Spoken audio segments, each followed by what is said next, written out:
Hello and welcome to the Humanity Inspires podcast. I'm your host, Mark Philpott.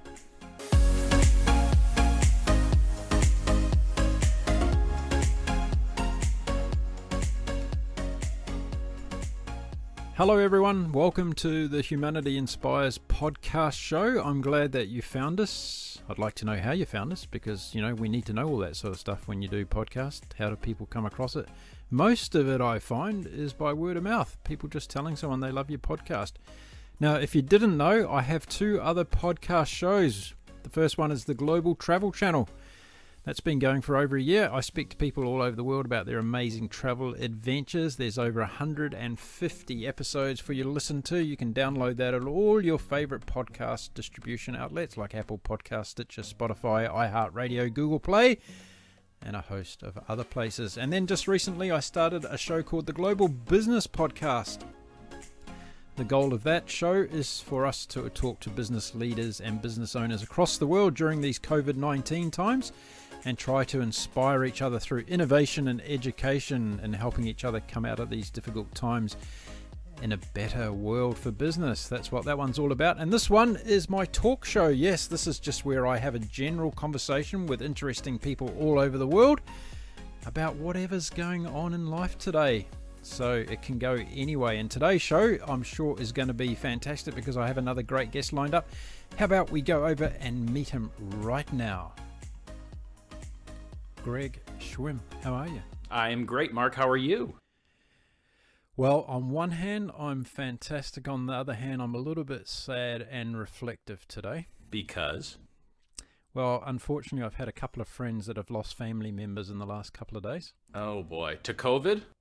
No, to just longevity of life, actually. All right. Yeah, I thought maybe, Charlie Daniels died today, too. Oh, Charlie Daniels. Pardon. Yeah. So I wasn't sure. I thought I was waiting for you to say that. And then that would have told me so much about your musical tastes. So, always a little bit reflective when you have I agree. Yeah, my condolences. Somebody. It's an interesting story, isn't it? That whole end of life thing. I find it quite fascinating. I don't know whether you know, but I'm writing a book at the moment about the last 25 days of my father's life. Mm-hmm. Yeah, and it is an interesting journey, isn't it? Yeah, and I don't think we put enough kind of, I don't want to use the word emphasis, but I don't think we don't discuss it as a community, do we? No. I on that note, I have a high school friend who is been battling a very aggressive form of cancer the last probably 18 months or so, and he's a vlogger. He posts videos about his what's happening, and what's interesting is that most of them are bad news, unfortunately. But I just watched one of them today, and he's in a rehab facility because he lost use of his legs, and he's in a rehab facility, and he was just talking about how happy he was to be there and all the great things they're doing, and he's going to be there for 2 weeks, and I'm looking forward to getting home, and he is celebrating his partner's birthday, and it was really refreshing to watch that. I mean, because I had just had a huge profane encounter with a printer of mine that wasn't working, and then I watched that. I thought, oh no, why was I swearing at my printer? That was just probably not. It kind of puts things in perspective. Was the printer swearing back at you? If it could, it would. It would have, but I think it was doing it in its own. I think just by saying can't find the network. That's printer speak for profanity. Yeah. I think technology does that, doesn't it? It has a mind of its own. I know technology warranties are designed to are triggered to if you buy one for 3 years, at 3 years and 10 seconds afterwards, something will go wrong. Yeah, I'm annoyed at this, and I'm glad you raised it because it's something I've been talking to other people about as well, because this whole idea of redundant technology. Yes. And I have a laptop that's made by a fruit company, and it kind of, when I brought it, the guy said to me, after 2 years, you'll have to replace it anyway. And I said, what do you mean after 2 years? Like, I'm paying thousands of dollars for this thing.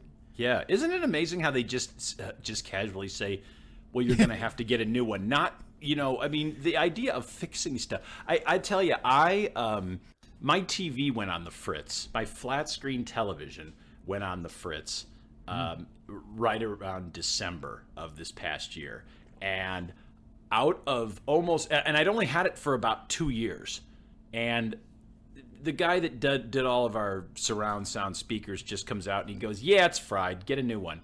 And I go, "I'm not getting a new one. I'm going to call a TV. I'm going to call a TV repairman." I was almost doing it out of principle.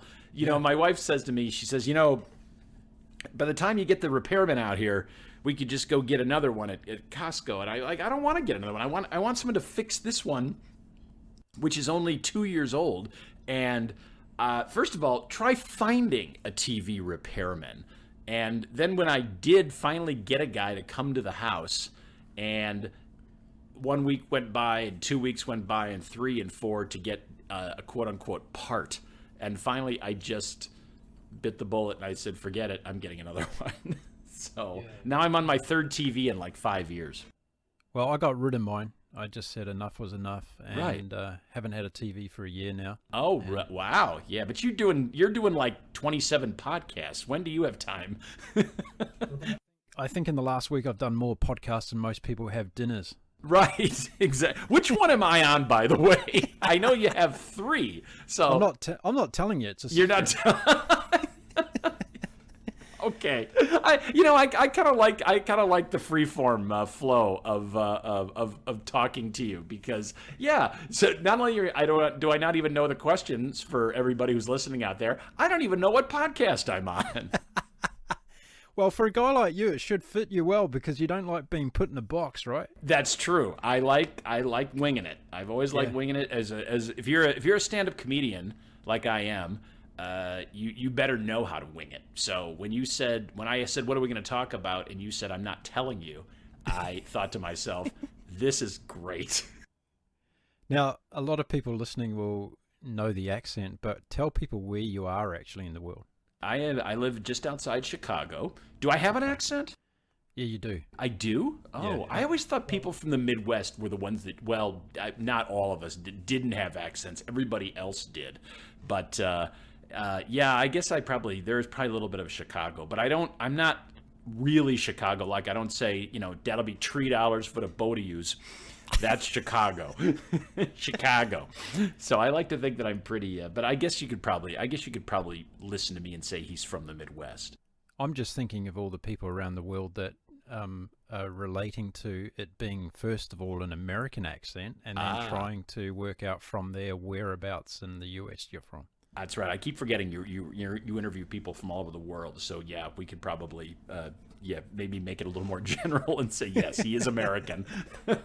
I was going to start the show off by singing a song to you called Tennessee Whiskey, because I thought it might have been appropriate for where you've just recently been.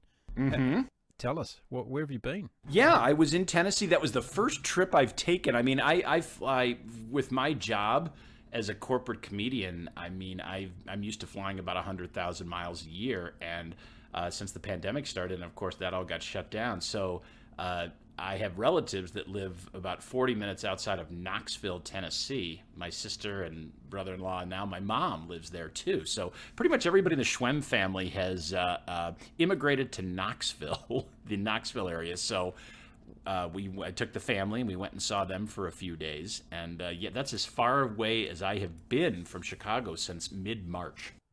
What's the attraction in Knoxville? Is there one? No, not really. Well, the University of Tennessee is in Knoxville, and if you drive to, actually, they're in a town called Loudon, Tennessee, and it's a lake community. It's absolutely beautiful, and you go through the Smoky Mountains on the way there. So, but if you drive there you pass a lot of distilleries. That's something that I know people stop and see. Now, I'm not a whiskey or a bourbon drinker. I don't like brown liquor, with the exception of beer. I guess you could call that kind of brown. But I'm not so I pass all of those by. But I know there are some people who that is their vacation, is to do this distillery tour. And we just kind of blew right past all of them. How long does it take you to get there from Chicago? About 9 hours. Oh, wow. 9 hours in the car. It's quite a haul. Yeah, it kind of is. And it's nice and steamy this time of year. So we have to stop and cool off a little bit. But you do see some beautiful scenery as you get closer to Tennessee. Do you have a family feud over the playlist of music on the way?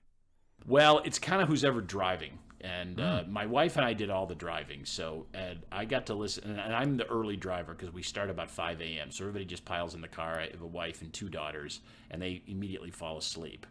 And so I get to play my music, and then my wife gets to play hers. And luckily our tastes are pretty similar. I'm a little more experimental music-wise than she is. She kind of sticks to the hits of the 80s. Whereas I kind of am all over the map, so maybe it's good that everybody's sleeping when I've got my music on. So what do you start off with at 5 a.m. in the morning? Metallica or something, is it? Yeah. Usually, I just put my iPhone on shuffle and kind of let that go, and I get to listen to a lot of. I actually, what I was listening to though for a while? I was listening to the soundtrack from Hamilton. Try to listen to that. If you listen to that all the way through, that's about 2 hours. So yeah, right. I can't do that. But Hamilton, is big again right now because they streamed it on the Disney Plus. So a lot of people who never got a chance to see that are getting to see it, and I think it's a wonderful thing, particularly in light of the fact that there is no Broadway shows for the rest of the year. Just going back to the TV thing, because you've just made me think of a couple of things around that. What do you actually watch on television? What am I watching? Yeah. I'm very into. I like documentaries a lot, and I like, and it doesn't have to be. I like rock and roll documentaries. I'm very into the last rock doc I watched, I think, was on David Crosby. And it was directed by Cameron Crowe, who directed Jerry Mcgwire and Almost Famous. So, and I'm always been fascinated with Crosby because, and you should like this because you live on a boat. Before I was a comedian, I was a newspaper reporter. That was my first job out in West Palm Beach, Florida. And one of the stories that I got to cover, I was a police and a court reporter. And one of the stories I covered was David Crosby walked into the West Palm Beach police station in 1985, I think, and said, "They're looking for me. I'm giving myself up." And he did that in West Palm Beach. And he had sold, I later found out, and he had sold everything except his boat. He still had a boat. Yeah. But he'd sold everything else. There we go. And ever since then, I became kind of a fan of Crosby, Stills, Nash and Young, and his career and his journeys and so forth. So, I've always listened to. So when I saw there was going to be a documentary made about his life, I was like, wow, I gotta check this one out. So I watched that. I like ESPN's 30 for 30s. My wife and I just watched the Lance Armstrong 2-part documentary, and I've had a personal connection with him too. I actually met him backstage at a corporate event. He was hired to speak, and I got to chat with him for a few minutes. I didn't get to chat with Crosby. I just got to look into his very empty eyes after he turned himself in. Although I did. Crosby's one of those guys that answers a lot of stuff on Twitter. I think he gets on Twitter and he personally answers a lot of people who tweet to him. And I did, and I said I was one of the reporters when you turned yourself in West Palm Beach, and I said, "I'm glad you're doing well." And he responded, and he said, "I remember that day, and thank you so much," that kind of thing. But so anyway, I watched the Lance Armstrong doc. So what's your take on Armstrong? Let's have a chat about that, because I'm into that big time. It was funny because after it was all over, my wife turned to me and she goes, "I like him less now." Yeah. And I think it's very easy to after the documentary. I think I want to start by saying, in spite of whatever you think about Lance Armstrong, he did do a lot of good with the cancer awareness and the Live Strong and the bands and the so forth. And I if there's one person out there that maybe a cancer patient who was inspired by Lance Armstrong, then that's a good thing. And maybe got a new lease on life or a new look at life and so forth. And I have no doubt there's a lot of people out there who did maybe beat cancer and perhaps attributed it to Lance Armstrong. And you can't take that away from him. On the other hand, I do think, and if you watch this documentary, the way he came across after it was over was, I apologize, but I'm really not sorry. And I feel like if we're in that same position now, he would do the same thing again. That was my take on him.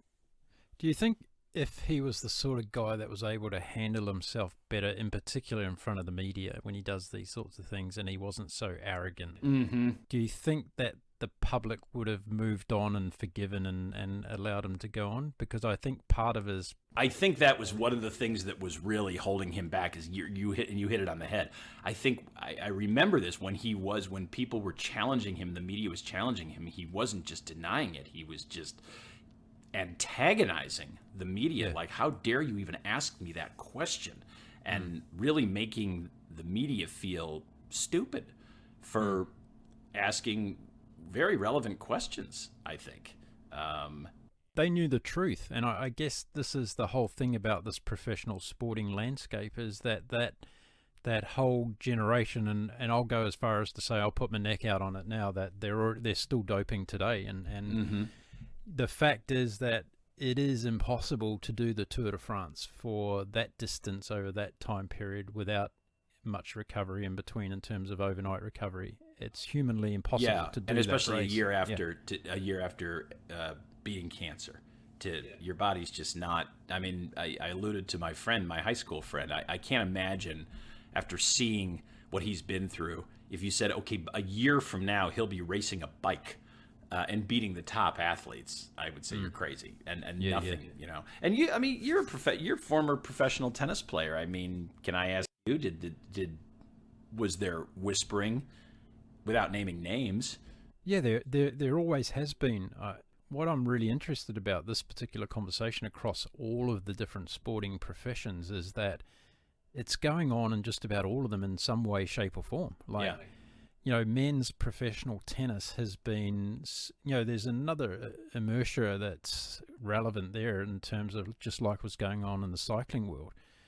And I think because tennis is probably a sport that's not recognized as such an endurance sport like the cycling guys are, that probably hasn't, you know, and I'm not naming names. I'm saying that there are all kinds of performance enhancing mechanisms going on within all sorts of sports, whether it be Formula One motor racing, where they doctor the cars up to be doing things that they're not supposed to be doing under the rules of the game, right? Yeah.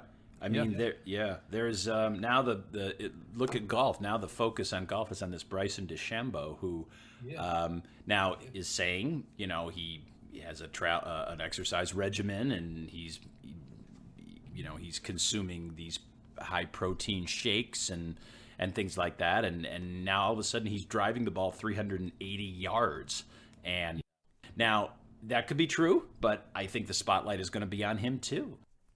Is the PGA Tour doing drug testing in the US? I think they are. Because I think there have been a few golfers who have tested positive for performance-enhancing drugs. Now, again, these are not the name players. These are guys who probably thought, this is the only way I can compete, is to do something. But in a lot of ways, the conversation can be expanded to include the equipment they use, right? Because if you look at... Oh, definitely. I think the same is true in tennis. I mean, if you look at the rackets that you're playing with, or that I'm playing with now, versus the rackets that Rod Laver or Bjorn Borg play with. I mean, it is amusing almost to watch tennis highlights from, say, the 1975 Wimbledon when Arthur Ashe beat Connors, or when Bjorn Borg won all his Wimbledon titles with that wooden racket, and it just looks like they're playing in slow motion, and yet you go see a professional tennis tournament now, and you just are amazed at how hard men and women hit the ball on every single swing. So who inspires you in the world of sport these days? okay, I've always gravitated towards athletes who either give back or have something else. Anthony Rizzo, who plays for the Cubs, I think is a great example. This is another guy who beat cancer, and he's the Cubs' first baseman. He caught the final out in the World Series. I mean, they threw it to Anthony Rizzo, and that was how the Cubs won. And I always have that image in my mind, being a longtime Cubs fan. But this is a guy who did a lot of work for cancer, and he also Anthony Rizzo attended Marjorie Stoneman Douglas High School in Florida, which is of course where they had that awful shooting, and he immediately jumped on that as well, and did a lot of, and went down there, and I think and consoled those kids and so forth. And I gravitate towards any athlete like that who is doing something more than just excelling at their sport. Yeah, that's a good one. People that are... And I don't think you have to necessarily take a political stance on things. I just think you have to find something that you're passionate about and do it. And I think especially because kids are so drawn to professional athletes, that if you can reach children, that's more power to you. Yeah, they're such role models, aren't they? And they have such a platform where they can, and it goes back to what you said about Lance Armstrong, they can change people's lives, right? Yeah, exactly. I was always very disappointed. I remember when the Congress was doing a hearing about steroids, and they brought in I think it was like Sammy Sosa, Mark Mcgwire, I think Curt Schilling was on that panel, Rafael Palmeiro, and these guys all, I don't know about Schilling, but these guys all ended up, having to admit that they doped. But the one I was really disappointed in was Mcgwire, because I remember they asked him, I don't know who the congressman was, but he said, he asked him about something, and he kept saying, "I'm not here to talk about the past." That's what Mcgwire kept saying. And then in the next breath, and yet they had people in that audience who, I remember they had a couple in there. They had a husband and wife whose son died from doping. He was a baseball player. He was like a high school baseball player, and he died from all these drugs he was taking. And they were in that hearing, and Mcgwire kept saying, "I'm not here to talk about the past." And I thought, boy, if I'm a congressman, I would say this whole hearing's about the past. This whole hearing is about what went on in the past. And then Mcgwire, in like the next breath, said something about how he thought he was an excellent role model. And of course, I wasn't the congressman, but I think I would have said, an excellent role model doesn't hide behind statements like, "I'm not here to talk about the past." At least Lance Armstrong, eventually these guys owned up to it, but they owned up to it because they saw the walls closing in. Look, another thing that I think is hardly ever spoken about in terms of what goes on, I guess, at different levels of sport and the influence that's given as well. I lived in Belgium for many years, and as many people will know, Belgium's the kind of central universe of cycling in the world, and people like Eddie Merckx and those guys have, they're folklore in this country when it comes to cycling, and everybody in Belgium is just nuts about cycling. Right. But the unfortunate thing is that hundreds of young kids under the age of 23 die every year in Belgium from doping, and they die in their sleep at night because their blood thickens. Really? Yeah. Wow. And this is something that swept under the carpet. Not many people know about it, and yet the whole cycling fraternity knows about it. And it's an absolute crying shame, because these kids who have looked at these role models as idols and said, one day I want to ride the Tour de France and perhaps even win it. These are the lengths that I need to go to get on that stage, right? And they're just copying what, and let's face it, it comes from coaches, it comes from all the sponsors and everybody else that's in on the know as well. And it's creating this very, very sad world that we live in, that we've got these young kids who have idolized these Lance Armstrongs and all the rest of them, and they've got onto the dark side, and it takes their life away. Yes. And to me, that's criminal. Like, that's really, really criminal. And I was going to go back to your point about the baseball players. And, again, some of my listeners around the world won't know who Mark Mcgwire is, but He's and correct me if I'm wrong, he's a guy that broke the home run world record for the season, wasn't he? He did, and then I think Barry Bonds broke it like the next year. Who's another one who they found out. It's like Mark Mcgwire didn't get to didn't get to hold the title for that long, even though it had stood for 50 years. But yes. And I apologize that I keep inserting all these sort of American references and assuming that everybody listening knows who I'm talking about. I do forget sometimes that you do have a global audience, and more power to you, and I need to be a little more cognizant of that. So my apologies. It's all right. I'll translate for them. Okay. You're good at that. I want to remind you that we're not on the Global Travel Channel show. Right. So yeah, getting back to that point about Armstrong and all those guys and Mcgwire and all the rest of it. Let's look at the bodies that run these sports, right, and their responsibility in this whole process as well. And I think that was a really interesting thing that came out of the Lance Armstrong story, because you had USADA, which is the doping agency in America that was going after him, and in particular one person, Tygart, I think his name was.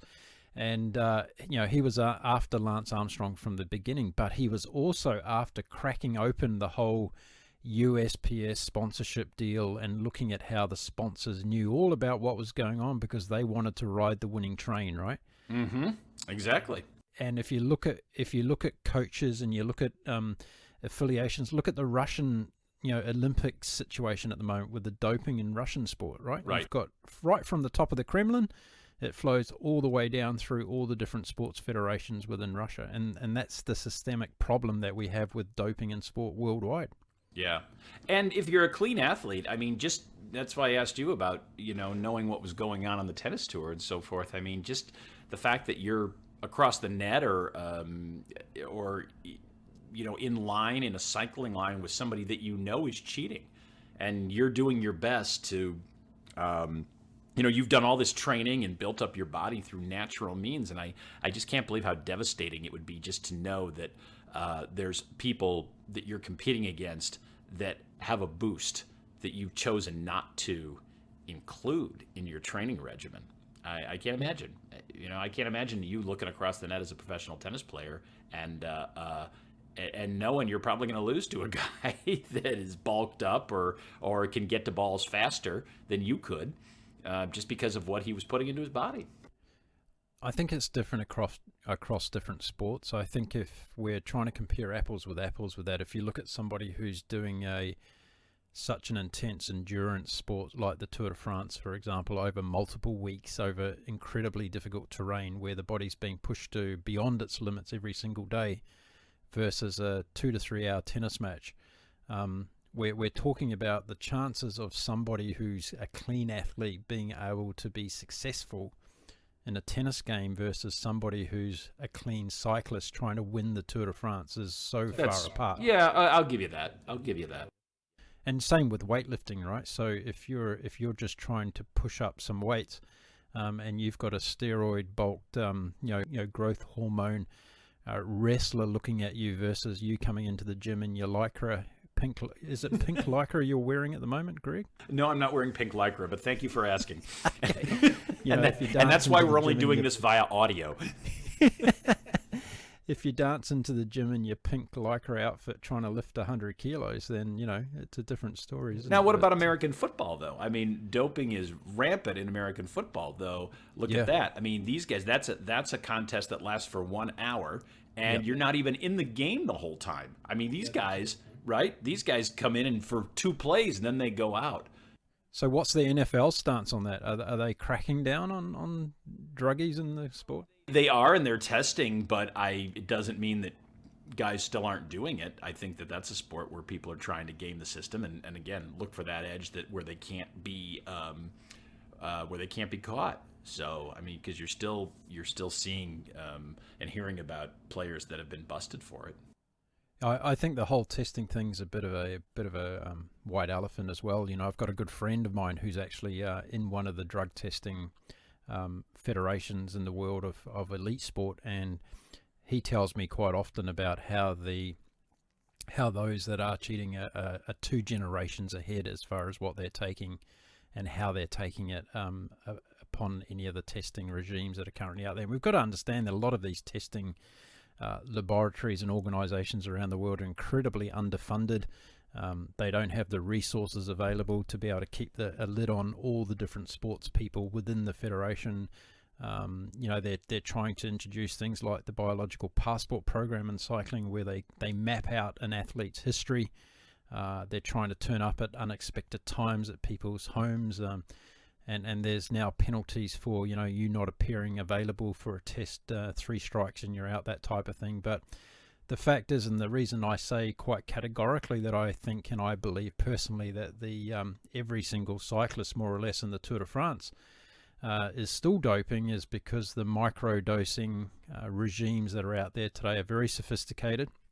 They've learned how to manipulate the system to a stage where they can still get this stuff into their body. It can be undetected by any tests that are currently available. And they'll just keep doing it that way. It's unfortunate, but that's the way it is. Mm-hmm. Yeah. So I've lost a bit of faith in the whole Olympic game movement because of that, because I just think, are we seeing the real deal? And history tells us, if we go back over the last, 30 years, a lot of these athletes have been stripped of their medals, and a lot of them are gold, silver, and bronze. So even the first 3 places have been, under clouds for a lot of these competitions that we've been watching. Right. I agree. Okay, I asked you who inspires you in sport. Who inspires you in general in the world? Who are kind of the people that you switch on to and go, wow, this guy or this woman is really inspirational? Yeah, okay. It's funny because I had to, I've been applying for some, while we ride out, hopefully, the pandemic, I've been applying for like some contract positions. There was one that I applied to where they actually asked me that. I had to fill out sort of a personality profile, and they asked me that. Two people come to mind, and they're both kind of in the world of entertainment, but I think I gravitate towards that because I am an entertainer. One is J.K. Rowling, and I know J.K. Rowling is getting a little pushback right now because I think she made some comments about transgender people and that so forth, but I just don't know how you can I don't know how you can attack someone who, what she has done for kids as far as getting kids to rediscover reading, or for some, discover reading, is, I think, amazing. I mean, she's a rags to riches story, so that's one thing right there. That you can, if you have an idea, a dream, you can achieve it. But I think that what she has done with these books, all of which I have read, by the way, I've read all the books, I've seen all the movies. One of my daughters is a huge Harry Potter fan. She always has Harry Potter movies in the background while she studies. Don't ask me why, but I could never have anything on in the background when I studied. But I'm just fascinated by her and just what she was able to accomplish. And so I'd say she is one. And kind of on that same note, and we talked a little bit about Hamilton, is Lin-Manuel Miranda. I'm a big admirer of him, not just because he totally kind of reinvented. And I'm going to say, Hamilton is not the best show I've ever seen, for me anyway. I'm a big Broadway musical guy, but there's others that I've liked better than Hamilton. I would probably put it at maybe number 4. Yeah. What's your favorite? My favorite, well, the one that is probably my favorite, Book of Mormon is probably my favorite, because I think of the number 1, it's hilarious. Number 2, the boundaries that it pushed, I think were incredible. That would be number 1. Number 2 and I just saw this last fall, was Dear Evan Hansen. Dear Evan Hansen had a huge impact on me. Just the subject matter and how they approached it, and I thought that was it kind of flies on the radar. Rent is probably number 3, and then I'd probably put Hamilton at number 4. But getting back to Lin-Manuel Miranda, I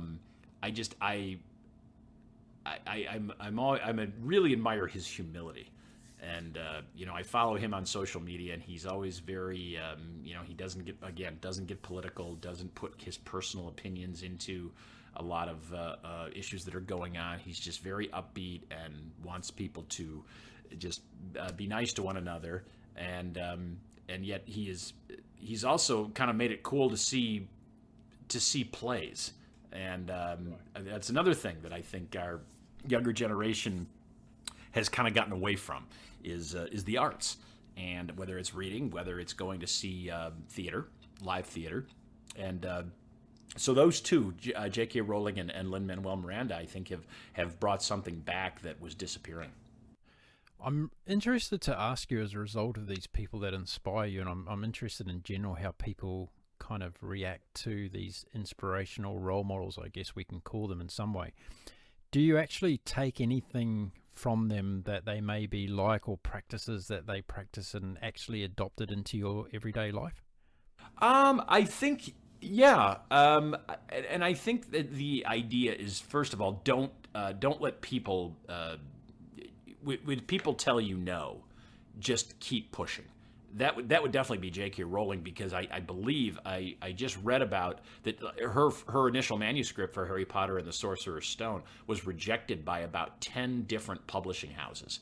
And they said the only reason that the 11th took a chance on her is that I think apparently the first she sent it to a publishing house, like the first chapter, and the head of content or whoever looks at these manuscripts gave it to his 8-year-old daughter, and the 8-year-old daughter read it and said, "Give me more." And I think that that's it's very easy, I think, in our society now to get very discouraged and to give up quickly, and I think sometimes people, and unfortunately we're, because of technology, you sometimes you submit your resume and you never hear back. We never hear. We never hear. Did you look at my resume? Did you like my idea? We never know, and I think that's a shame that you don't get any personal feedback. And so you kind of have to create your own goals going forward. If you don't hear back, then it's up to you to reach out to that person again and say, "Hey, I sent you something. I sent you a script, or I sent you a chapter of a book that I'm writing, and what'd you think?" And if that means you do it 2 or 3 or 4 times, and you are annoying, so what? That's what I told my kids. I mean, you can't be too annoying. You can't. I had a situation recently, actually, that I did exactly that, and I hadn't heard back from a person that I was, interested in, let's say this way, interested in collaborating with, right? Okay. And I thought, I'm a little bit annoyed because it doesn't take too much to say no, right? Mm-hmm. And right. if you're not interested, out of respect of somebody else, just say no and say thank you, right? And that's all you've got to do. So I sent another 5 messages or proposals on different days. So over the course of a week, from Monday through Friday, I sent 5 more proposals. And at the end of each one, I said, "This is for the one that you didn't get back to me on yesterday, and this is for the one you didn't get back to me on yesterday." And I kept it going to see whether I got a response. And you know what? I got a response. You did? Okay. Yeah. And what kind of response was it? I got a very positive response, and we're in communication at the moment about what we could potentially do together. Okay. And I've now got to the stage where I've asked the question, why didn't you get back to me? Why didn't you? Exactly. The answer was, as you get every time with people these days, I'm busy. Yeah. You know what? The thing I can't stand, it's been crazy around here. I don't say that to me. It's been so crazy around here. You know what? Life is crazy, not just your profession. So that is, I wrote a column. I write a humor column for the Chicago Tribune. Again, sorry, maybe another American reference. No, I think most people will know what the Chicago Tribune is. Yeah, I think. I think that's pretty international. But I remember the headline was "Stop telling me about your crazy day," and I find that to be very almost very patronizing, because it basically says what I do is more important than what you do, and everybody's busy, or people who say, when I say, "Didn't you respond to my email?" Did you get my email? Oh, do you know how many emails I get in a day? I don't care. I know you got one from me, and that's the only thing I care about. And if you're upset that you get this many emails in a day, find another job. Find another job where you don't get so many emails. That's part of business, unfortunately. So. I think it's a really good point for people listening today. Let's take the funny side out of this for a second, because it's a really, that one connection that you can make with someone can change your life, right? Yes. And it can change your life for the better. And just by giving someone, whatever it is, 15 seconds of your time it takes to type a few words, right? Mm-hmm. And what door it could open that leads you to something. I've had that happen so many times in my life where I've just kept pushing, and the ultimate time it ended up changing my life, Mm-hmm. And, really, I am being sort of reintroduced to this because, as I said earlier, I have had to go out and look for work in different fields, because while I wait until hotels open up again and I can go back to doing, hopefully, what I've been doing for the last 25 years, which is doing corporate stand-up comedy for business groups and associations and so forth. And once I started doing that, I didn't have to. I have agents and producers and so forth that look for work for me. But when an entire occupation, an entire industry has been shut down, then you say, okay, well, what else can I do? So for me, I'm good with words. I mean, I'm a good writer. And there's a lot of groups out there, a lot of companies out there that need copywriters and need to make their websites sing, and they need somebody to wordsmith, and that's the kind of jobs that I've been applying for: content creation, things you can do remotely, and so forth. But again, I am amazed at, and I think I have a pretty unique skill set. I mean, I'm a journalist and I'm a comedian. There's probably not a whole lot of companies out there that have that guy or that girl on the payroll. It's like, absolutely. oh, no, that's nice, but we just hired a comedian / journalist, so you're 10 minutes too late. But it's like you. Do you have any professional tennis players / podcasters in your company? No, didn't think so. But it is amazing how few responses I have gotten, even to say no. And that's very disconcerting. So how have you been going through this whole change of life for you? Because as you say, when you and I first connected, it was exciting about what you were doing with, traveling around doing your comedy show. And as you say, you had a unique background. Yeah. So when the walls came crashing down with that, how did you deal with it personally? Well, I'm still dealing with it. I think the hardest thing is that the two things that I love doing most, number one is making people laugh and, or performing, I should say. Performing and traveling are the two things that I mean, obviously I love my family and I love my wife and so forth, but from a professional standpoint, the two things I love doing the most are performing and traveling. And those two things were taken away from me at exactly the same time through no fault of my own. I didn't show up drunk. I didn't miss a show. I didn't abuse somebody in the audience. This was not, and there's so many people in the same boat that their worlds have been upended through no fault of their own. And that is an ongoing thing I deal with, because then you wonder, is it ever going to come back? But at the same time, and this kind of goes back to the J.K. Rowling example that I used, is that I've kind of used this time to not let it get me, not let this situation get the best of me. I consider it almost to be a challenge now to find something else and to convince people that my skill set is better than yours, and I'm enjoying that task. Obviously, it hasn't bared a lot of fruit yet. I mean, I've gotten a few things and a few freelance opportunities and things like that, and I'm doing virtual stand-up comedy dates, which are incredibly gratifying. As strange as they might sound, they are very gratifying to be making people laugh, from knowing that you're making people laugh from all different parts of the country or the world, They're just dialing in on their computer, and they're sitting in their office, and maybe they're going through some of the same things that I'm going through, and if I could make them laugh, that's very gratifying. So that's encouraging. And again, just the sort of the challenge of reinventing yourself, because when you're in show business, you're always reinventing yourself. You're always looking for something, something that you can add to your resume that sets you apart from the competition. And that's what I'm doing now.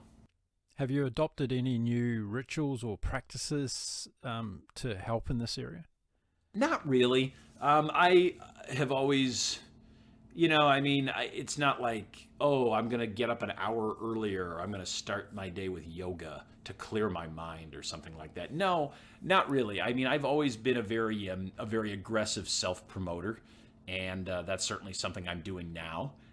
So it's not like I've had to suddenly learn to brag about myself. I've always been doing that. So no, I can't think of anything. So when you talk about, those two things have been taken away from you, let's use the analogy towards food, right? We could probably both name two things that we really love eating. And if they were taken away from us, we would have to learn to enjoy other types of food. So is there anything else that you've come across yet during this journey that you've started to get excited about in terms of other things? Well, no. I was starting to say something, and no, excited about, no, I don't think I'm really in an exciting time.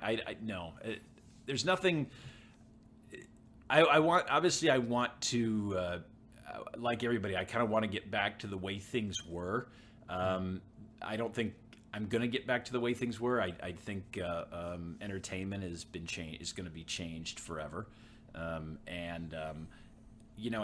that doesn't excite me, because I don't think it's going to change for the better per se. It's going to be different, and I still believe I can make people laugh, but it's going to be different. But I think the only thing that excites me is that I do get up every morning and I do continue to push forward, and I am of the opinion that today's going to be the day. Today's going to be the day that something happens. And that's kind of what keeps, I think that's what keeps everybody going. Because when you give up, and I think a lot of people probably have, sadly, around the world, and that's never going to help. So, if it means reinventing yourself, or if it means trying something new, then that's what you have to do. You just mentioned that most people want things to go back to the way they were. Do you think that's the case, though? Do you think most people do want to go back to what it was? Well, I think at first they did. I think that now people are realizing that that's not going to happen. But I don't really, I'm not really sure. I'm not sure that anybody is saying this is better now because of the pandemic. This is what's gotten better. I think that people are realizing there's a lot of things we can do without, but some of those things were people's livelihoods. You could sit there and say, well, I don't need to have a sales rep anymore. I can just get everything online, and I can cut out the sales rep. Well, that's great unless you're a sales rep. Okay. Yeah. I have a relative who's been in sales for years, and he thinks that the idea of going and in to see customers face to face is going away. Well, that's the way he's made his living, is that face to face communication. So he doesn't know what he's going to do now. I mean, he's going to have to adapt to not being able to do something that he's done for the last 35 years. And yet he does love sales. He doesn't want to retire. He wants to continue doing it. Yeah. So I think that I'm still waiting to hear of what good has come out of the COVID-19 crisis. Can you answer that? Well, I can share, I guess, my thoughts on it. And I guess in terms of, I've spoken to a lot of people, not just on my podcast show, but in terms of just having conversations around the world. And I'm in a fairly I guess, different situation than the majority of people, because I've been completely unaffected by COVID-19. So living on a sailboat on the ocean, doing what I do every day, I'm reliant on no one other than the person at the other end of the microphone turning up and talking to me for what I do. And as far as procuring everything I need to stay alive, food, water, and all the rest of it, I'm completely self-sufficient. So I don't have any, I haven't had any impact at all. So I guess in terms of, I've tried to be very empathetic by listening to a lot of people who are friends about their journey with it all and what's happening. And the kind of summary I come up with is this, Greg, is that I think there, and I want to acknowledge first of all friends like the sales guy who has been doing sales all his life and it's been part of his income. But maybe that sales guy deep inside actually wanted to be a musician, or he wanted to be a painter, or he wanted to be something else. And I've known of, and I know of, a lot of people that are using this particular time to be honest with themselves and be authentic about what it is they really wanted to do in their lives. Yeah.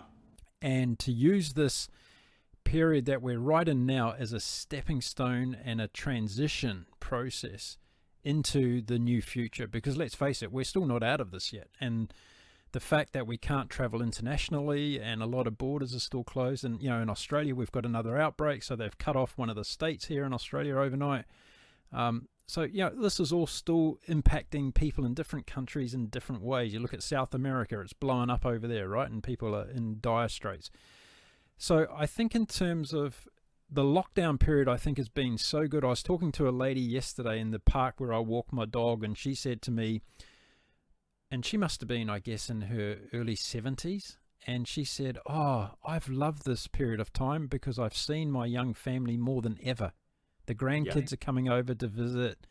As a family, we're spending time doing board games and all these wonderful things." She was as happy as Larry about it, right? Right.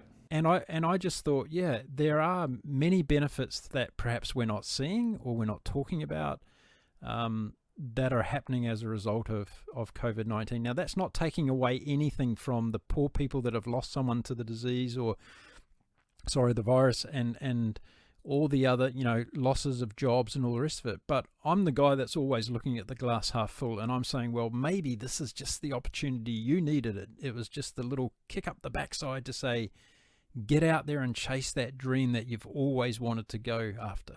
Mm-hmm. Yeah. And I think that's great. Provided, but you also have to make money at it. That's the thing. I mean, I think everybody's got a dream. I think everybody would, I think most people would rather be doing something else, and that's fine but you eventually you have to be able to support yourself financially too. And that's, unfortunately, where a lot of those dreams probably stop. Well, then it's not a dream, because it's not a dream with passion. It's just a dream. And if you combine a dream with passion, then you're going to chase it and you're going to do whatever you need to do to make money. If money's the key driver, and it's a bit shameful that people put the money thing first, because what I've always believed in is, if you really love something, go and do it to the best of your ability and keep doing it and keep grinding and keep hustling, and the money will come. The money will come from places that you haven't even possibly imagined yet. And I think that's another great thing about this new world that's being created now, that people are going to find income streams from places that they'd never thought about. You're going to be able to get in front of the computer and do comedy shows to people all over the world that didn't know who Greg Schwem was before. Yeah. Right? Yeah. And the platforms are there already for you to tap into, and the audiences are there, and their appetites. My podcast show numbers have gone through the roof since COVID-19 came to town, because people are sitting at home.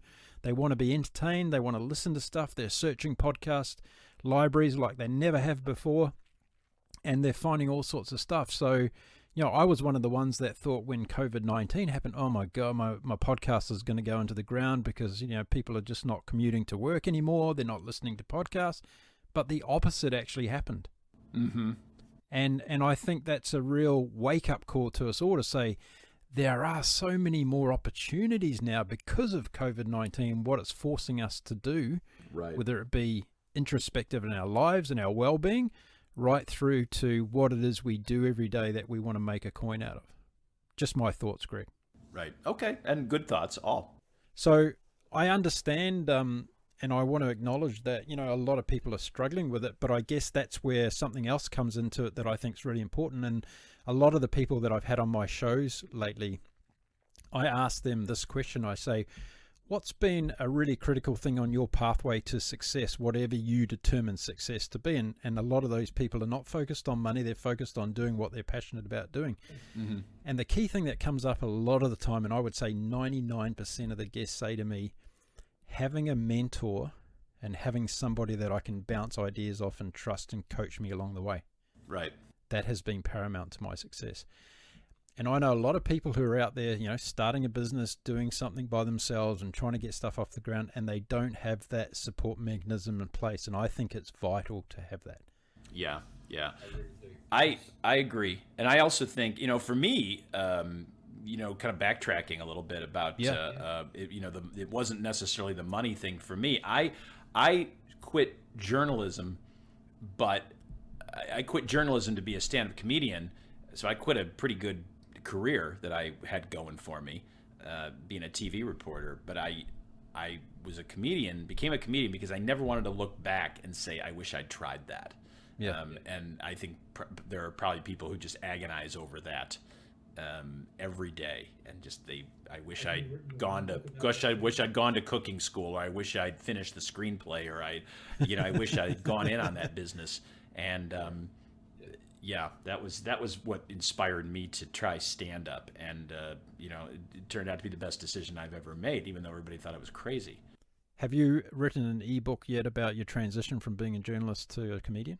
I don't think I've written an ebook. I probably have written. I think I wrote a chapter in my. I know I did in my second book, "The Road to Success Goes Through the Salad Bar." I did write a chapter about that and how I went from being a journalist to a comedian and why. So, and I've spoken too. I have spoken to high school kids, and I have said the same thing to them about how, if you have a dream, you should pursue it, and going with your way about the money will come later. I mean, I think there's a book entitled "Do What You Love, the Money Will Come Later." Yeah. So I'm very encouraging of kids. I like speaking to kids about that age, about 17, 18, kids that are about to go off to college and so forth. But and just to encourage them to pursue their dreams and not worry about not worry about other people say you're crazy. Do you? Are you somebody that gets affected a lot by what other people say that are close to you? Say you're in a circle. I mean, I take I listen, but I don't think I let it affect me. I think when you do what I do, you can't let people who say you're not funny, you can't let that affect you, because there would be no comedians. Everybody would have quit. The minute they heard that. So humor is very subjective. I posted something online about a week ago, a little video that I made, and a good friend of mine said, "I don't find this to be funny at all." Well, okay, good. I didn't respond. You have your opinions on what's funny, and I have mine, and that's what makes the world great, is we all have different opinions. So. But no, I don't. But I listen, and sometimes, I've had people. My wife will give me advice on jokes and so forth, and say, maybe you should go this way with this one, and yeah, I listen. I don't always take her advice, but that's marriage, I guess. So the book you spoke about, that you've written a chapter about stuff in there. How long ago was that out? That came out about 5 years ago. Okay. So what I was thinking was, right now, when people are sitting at home and they're really confused about what the future looks like and all the rest of it, I think hearing a story of someone from you who's been there and done it and chosen to follow that passion, I think right now is the relevant time. I think your ebook should be hitting the market right now, where people are in that kind of undeciphered mode about what their future looks like, and they've got that dream that they've always wanted to pursue. And here's a guy that went from a well-paid job and meeting famous musicians and walking into their office to being a stand-up comedian in a very niche market. And I when I first heard about you, I was really impressed with the fact that you decided to chase this very niche market, being the corporate sector, to be a comedian, and because I'd never heard of that before. Right. And I loved it because I just thought back to my life in the corporate world and just thought how much that is needed in the corporate world to make people laugh. So I think you have a very relevant story right now that people should be reading. Just my thank you. I appreciate that. Yeah. I love talking about it too. And I think people when they hear stories like mine or like yours of people who have done something, or who maybe, in your case, you I believe, correct me if I'm wrong, but some health issues forced you off the tennis tour, and yet you reinvented yourself. And I think any of those stories can be very inspiring to people, because so many people, like you said, they don't take that next step. They think about it all the time, and some of them spend their whole life thinking about it. And but it maybe takes somebody else to hear their success story that inspires people to say, okay, if they can do it, so can I. I want to tell you the background of why I'm doing this third podcast show, because first of all, the name of it, Humanity Inspires, comes from a gig I did a number of years ago when I was living in Singapore. In fact, it was 8 years ago, 2012. And I had just prior to that, I'd done a TED Talk in Hong Kong.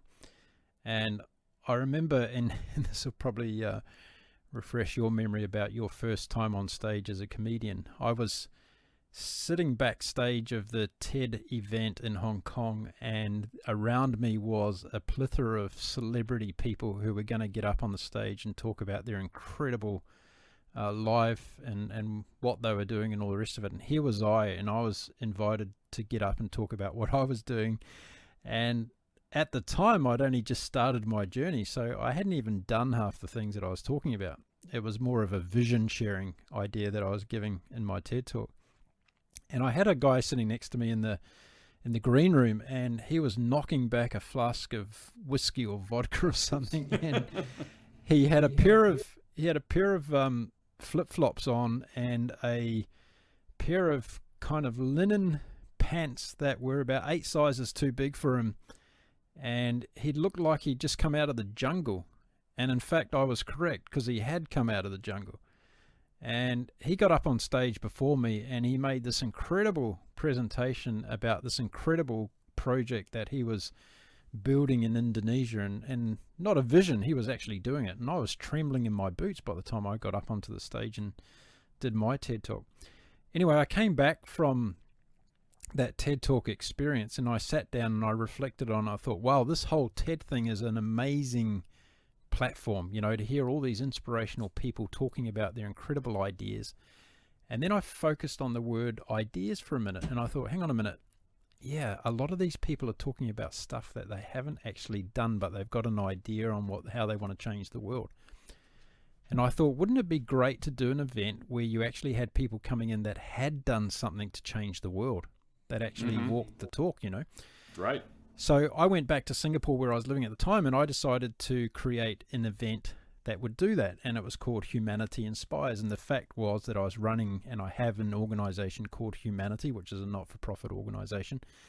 And I just thought that if I could bring together people from around the world that were inspirational because they were doing stuff that was incredible and that was changing the world, wouldn't that be really cool? So what I did was I had literally no money to do this. So I went to the one of the world's largest business colleges in Singapore, one of the biggest MBA business colleges, which is an organization called INSEAD.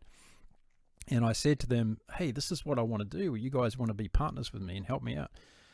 And they said, well, what can we do? And I said, well, you've got a wonderful auditorium with all the latest tech gear and television broadcasting stuff. Can I use that for a weekend and get support from a technical point of view and all the rest of it? This is my idea. And they loved it. So they said, yes, you can do that. So they came on board. And then I thought, right, I've got to get 20 amazing speakers from around the world who are doing incredible stuff. So I just got on the internet. I spent a couple of months researching people.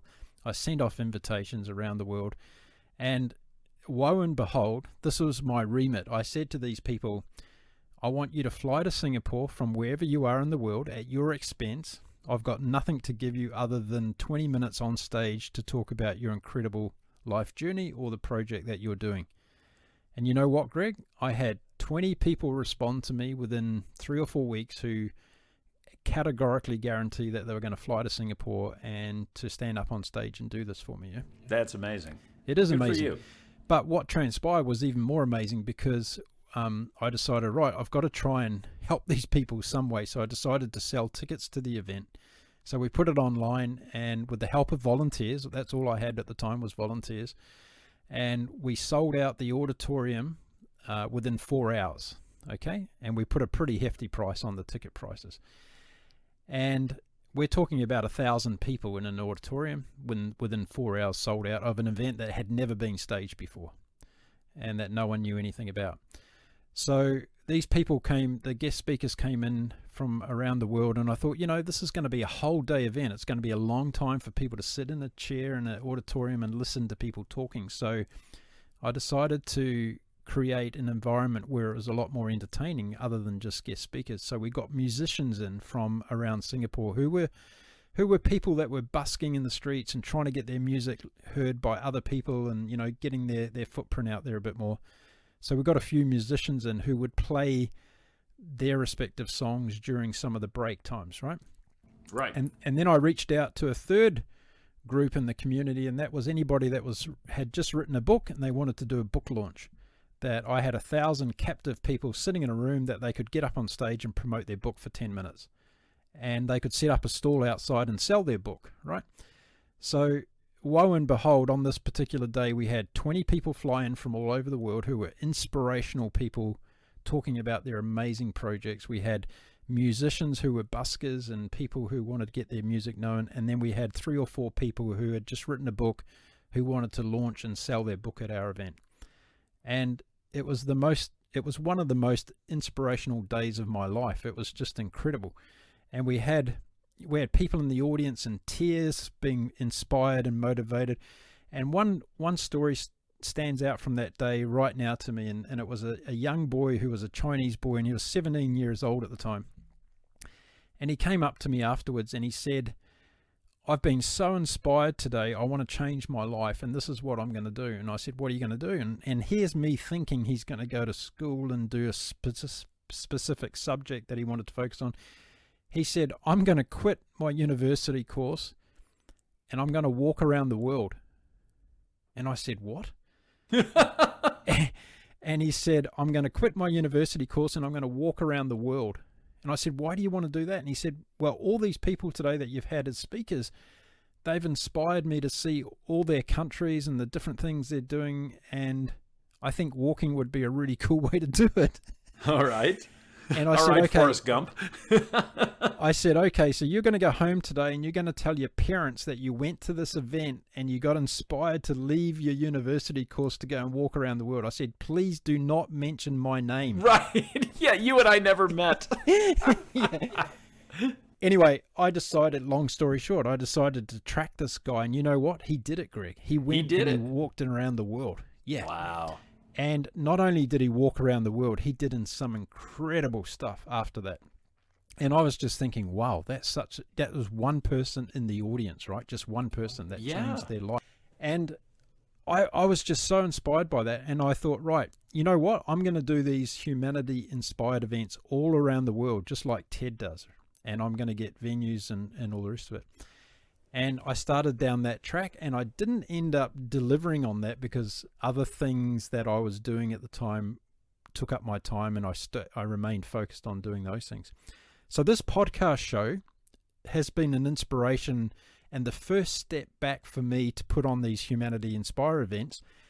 And before we can all travel again and I can actually do it in person, I thought, right, I'm going to get inspiring people on the podcast show to talk about what we're talking about today, because I know that through conversation alone, we can help someone change their life.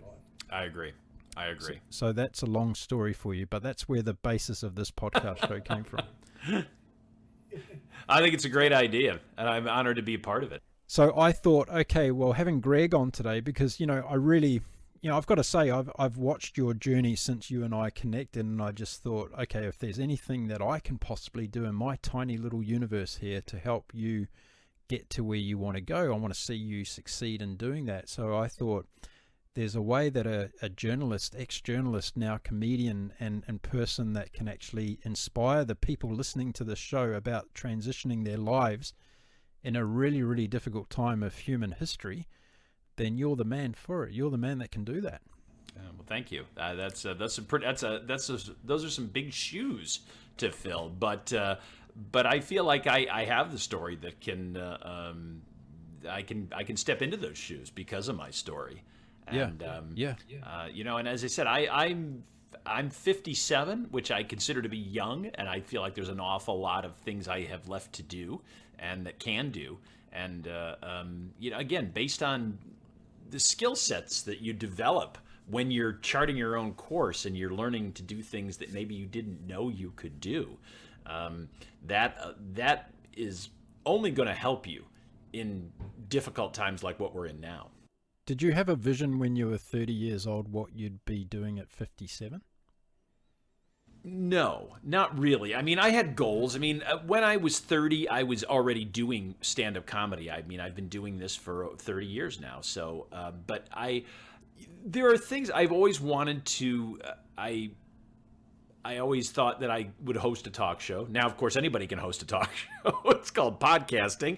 But I always considered myself to be somebody that could talk to people. I knew I wanted to do that. I wanted to hear other people's stories. And in my case, I hear other people's stories just by being on stage and having them come up to me afterwards and so forth and getting information about the company. And that's kind of the way, I mean, you're doing it through these interviews that you do.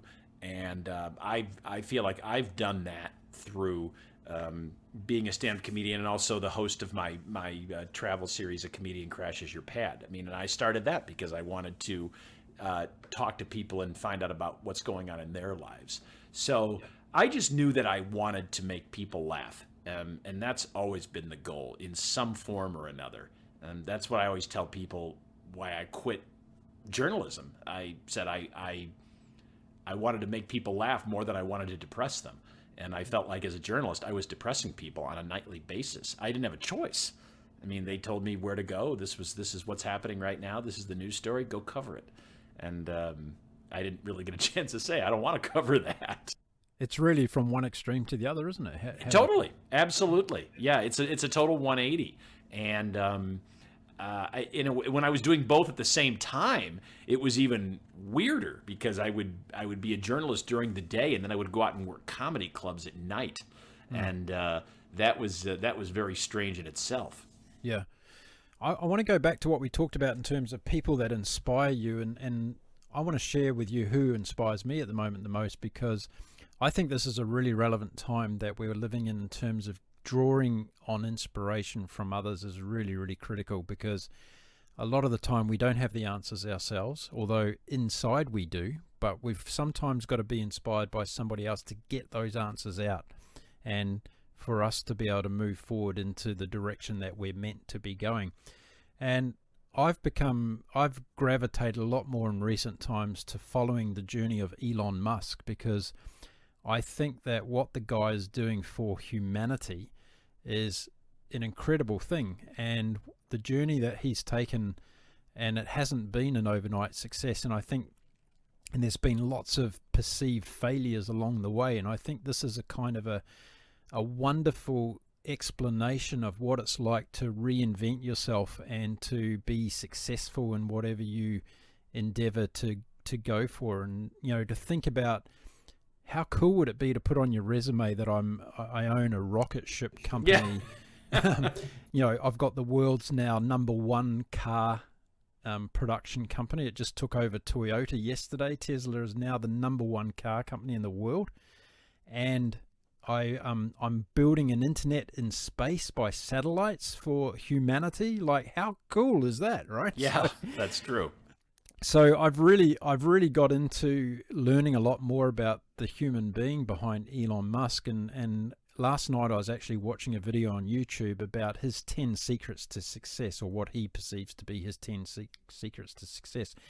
And a lot of the things that we've talked about today, not giving up, not listening to the namesayers, taking risks. And I think that we're in an interesting time at the moment because people are straddled between that hemisphere of I've got to protect my money because, that's not guaranteed at the moment and I might be in a financial squeeze right now. And the other side of the coin, excuse the pun, but what is it that I can chase in terms of my dream that can actually give me more financial freedom that I've ever had before in my life? And I think that's a really interesting situation we're in at the moment. And he talks about how they launched the Falcon 9 rocket when they first launched it, and the first 3 of them blew up. Right. I saw the video. Yeah. And it was incredible, right? Because after one, you do another one. And as he says, this rocket thing, it's a bit brutal, right? Because it's not like you salvage 50% of it if it goes wrong, right? The whole thing goes up, yeah? Yeah. But he was saying that when they launched the 4th one, that was the end of it. They'd run out of money. Mm-hmm. And if the 4th one hadn't made it into orbit, then it would have been game over for SpaceX. So that's the fine line that we're dealing with here, folks, between failure and success, right? And unless you're prepared to go to the nth degree, right down to, in that case, your very last coin, but it's also related to how much energy you put in and how much you're prepared to expel to get the results out of what you want to do.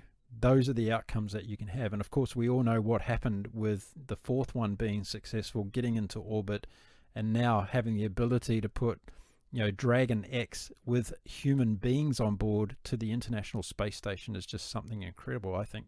I agree. Really amazing stuff. So yeah, I think having people who inspire you right now, whether they be people you watch in YouTube videos, listen to on a podcast, talk to over Skype, it doesn't matter how you find these people, but being connected to them right now that can help you on your journey, I think is really, really important.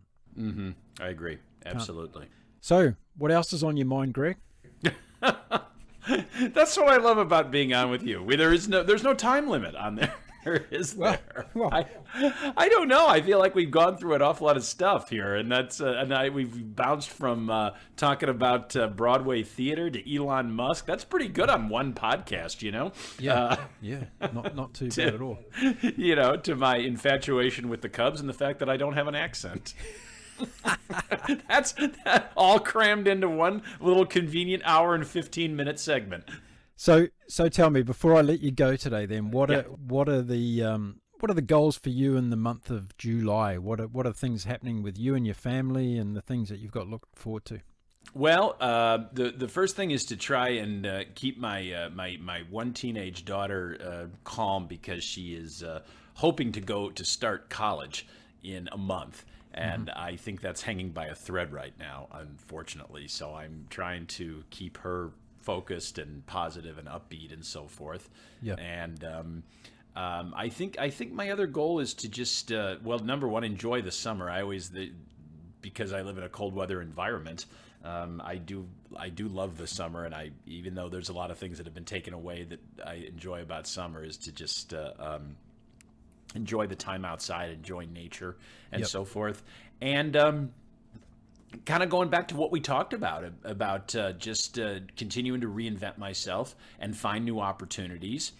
And I'm very excited about the fact that, I talked about my travel show, A Comedian Crashes Your Pad, and it would be very easy to say, well, you can't travel and so forth. But what we're doing now is we have we're in the middle of shooting an episode, and we just lined up a sponsor that makes a product that has been proven to be very effective in combating COVID-19 germs if you spray it on surfaces. It's not something you swallow and you don't get COVID-19. I don't want anybody to get that impression.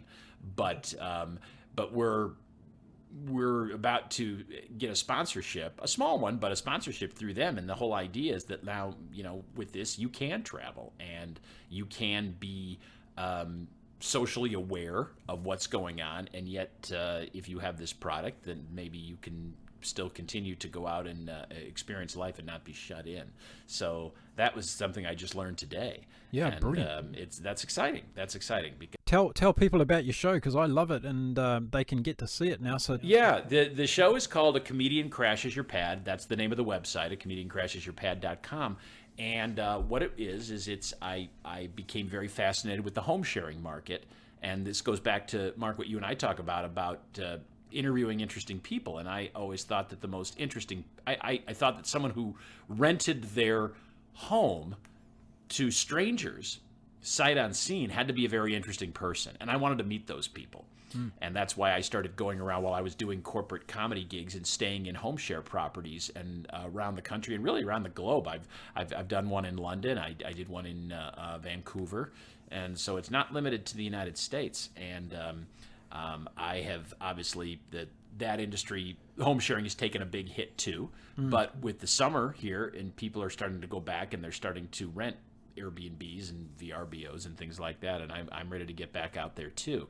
So the series just won a Telly Award. The Telly Awards recognize excellence in broadcast across all different media forms, and we entered one of the episodes into the travel and tourism category, and we won.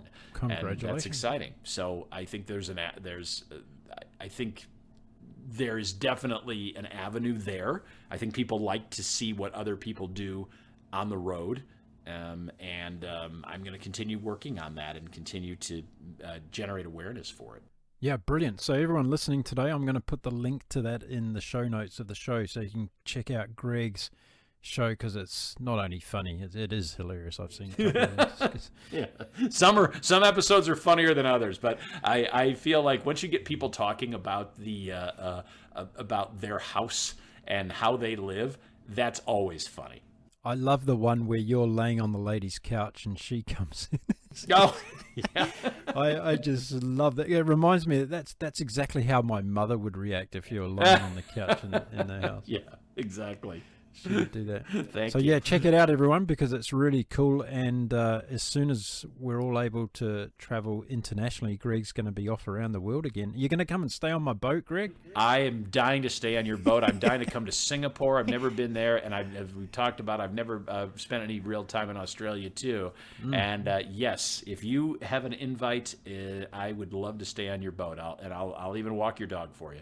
Actually, I'll tell you what, I'm not going to let you go today, because this is a different audience listening to this podcast. So I'm not going to let you go today without telling everybody the story about your last trip to Australia. Oh, yeah, my last trip, my only trip. Yes, that's right. We did talk about that on the other podcast. So you asked me, have I ever been to Australia? And the truthful answer is yes.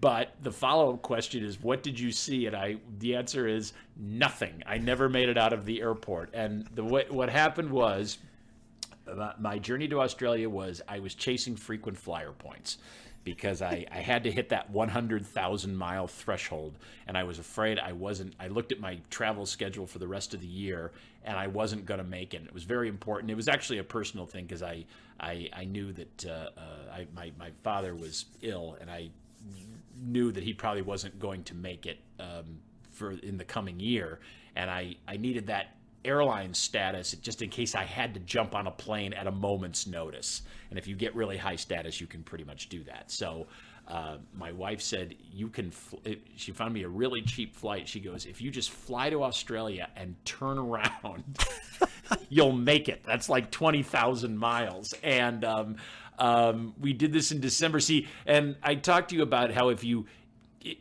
don't leave the airport, you don't have to, there's certain paperwork that doesn't need to be filled out. You don't need like a travel visa or something. So that's what I did. I did it in December, and I flew Chicago to Los Angeles to Sydney. I got off the plane in Sydney. Of course, now it's your summer there, so the weather was absolutely gorgeous. I flew through an ice storm to make it to LA, and got off the plane, walked around the Sydney airport, called my wife, went into the lounge, took a shower, and I think 3 hours later got back on the plane to head home. And that's how much of Australia I saw. And I have to remember, because I think I told this too, when I got back to Chicago, this is after flying pretty much, 30 hours with only like a 2-hour break, which I would not recommend to anybody. And I got back to Chicago and I looked at my phone, and my wife, who always did all my travel, she said, "I miscalculated. You're still like 300 miles short." And she says, "However, I've booked you on a flight to Nashville that leaves in about 45 minutes. So after all that flying, I had to take another flight, go to Nashville, and then turn around and come back." And that's what I did, and I got the status. Now, I tell you what, this is such a fantastic story, and I'm so sad that there's no video evidence of this trip. Because we should all be watching it, but I think you should do it again, Greg. Oh. Because, and this time with video in hand, so that everybody, you'll get millions and millions of views of doing a I probably would. 20-hour trip to Australia and turning around. Although I'd have to make it entertaining, which I know I could do, but I would have to just narrate. But I mean, basically, we just a lot of the video would be a dark airplane and people trying to sleep. And here's the other thing, I had it all worked out. Like I thought, I because I was going to be gone for such a short amount of time, I thought, okay, I'm going to stay on Chicago time. I won't have jet lag because I will be gone so in such a short amount of time that I will, my body won't suffer at all. The only problem is nobody else subscribes to that theory. Like I thought, okay, like here's what I do. I'm like, okay, I will fly from, like, I think we were taking off from LA. Like I think I left Chicago at like 5 p.m. or something, early evening. I got to LA, and the flight to LA to Sydney left at like 11:30 at night. And I thought, well, this is great. I'll just go to sleep, and I'll get 4 or 5 hours, and that'll be good. And then I'll wake up and I'll start working on the computer. I'll start writing, do what I normally do, because that's my morning, and it'll be well. No, the flight doesn't think that way. I mean, at midnight, at like 12:30 a.m., they're coming around with dinner. Okay, they're giving me a dinner menu, and they're saying, "What would you like?" And I go, "You're serving dinner now?" And they go, "Yeah." And then they said, "And this is pretty much it for meal service." So if I wanted to eat it all, I was like, I don't want steak. And your choice of steak or fish at 1 a.m? No, my choice is sleep. Is that on the menu? No, it's not. So I immediately got all screwed up because I felt like, oh, hey, I've got to eat because they're offering. And next thing so none of that got accomplished. I didn't work. I didn't write. I didn't do anything. I just watched the clock. I've just been listening to you, and after listening to the story the first time around, I've got these questions I've got to ask you related to this. Did you tell the person that you were sitting next to on the flight out from the United States what you were doing? Yes, and you know what? I think I told a couple people that, and one of them was doing the same thing. Oh, really? Yes, I was not the only weirdo. There was somebody else who I believe was doing the exact same thing, sitting across from me. Now, we didn't really bond. We probably should have. We probably should have just explored the airport together once we landed in Sydney.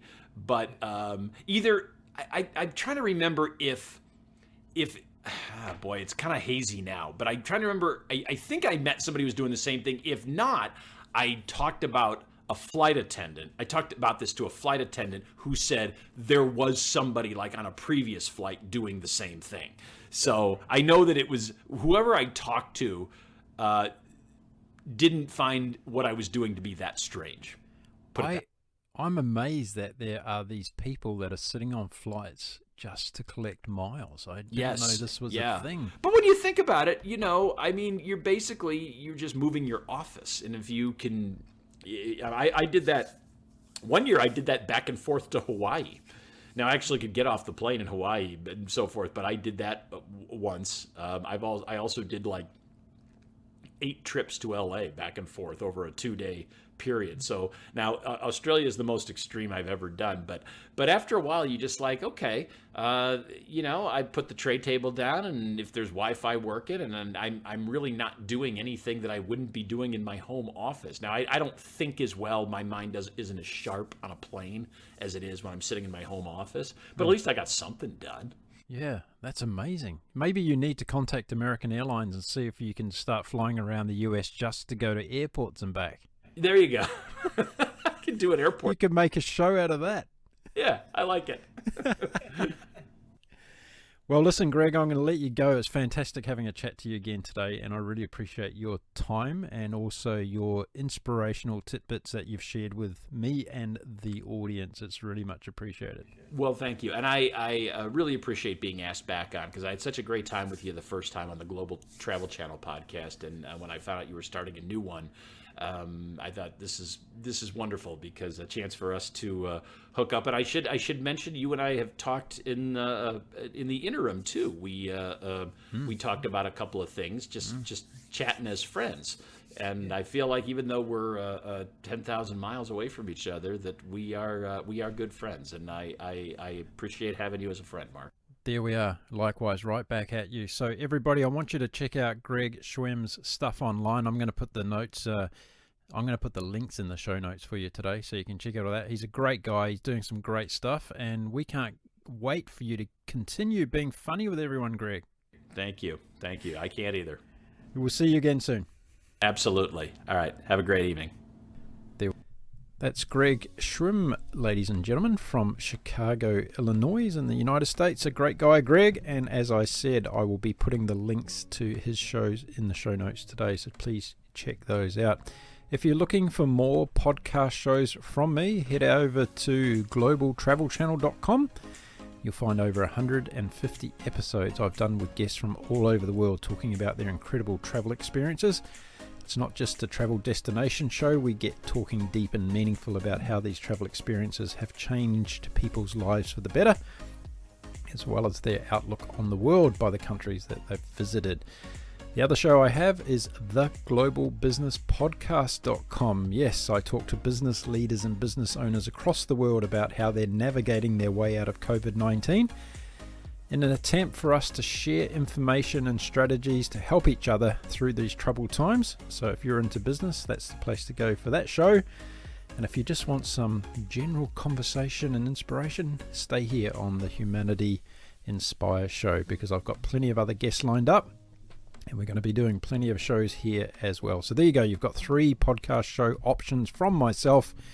I love doing podcasts, and I'm already looking forward to coming back and doing the next one. So until then, my name is Mark Philpott. Take care of each other, stay safe, stay well, and keep chasing your dreams, everybody. I'll see you again soon.